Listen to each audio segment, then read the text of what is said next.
कि शायद वो घड़ी करीब ही हो। अब देखिए आयत पे आप गौर करें, अल्लाह हमें ये सिखा रहा है अब आहिस्ता आहिस्ता। तीन तीन बातें अल्लाह एक आयत में कर जाते हैं। देखो आप खुद भी आप गौर करें जरा कि अल्लाह ही है जिसने हक के साथ किताब नाजिल की। एक तो किताब का बता दिया कि किताब हक, हक क्या है कि इसमें अब जरा सा भी कोई टेढ़पन नहीं है, तो इसको मान लो, शक ना करना। दूसरी बात, और मिजान भी देखो, मैंने एक मिजान भी नाजिल किया हुआ है, उसमें तोला जाएगा हर चीज को। अल्लाह ताला तुम्हारे अमाल को तोलेंगे, अल्लाह तुम्हारे तरह बोलेंगे नहीं, फिर तोला जाएगा।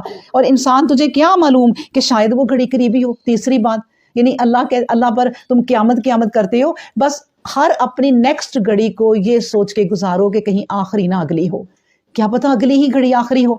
तो बस ये तुम्हें मैं बता देता हूँ। तुम कहते हो ना मौत कब आएगी, वो भी नहीं तुम्हें बताऊंगा। तुम कहते हो क्यामत कब आएगी, ये भी नहीं मैं तुम्हें बताऊंगा। हाँ देखो, तुम्हें कितना बड़ा हिंट्स दे रहा हूँ कि तुम्हारे करीब ही हो जाएगी, बस यही समझ लो और ये सोच के तुम तैयारी करो।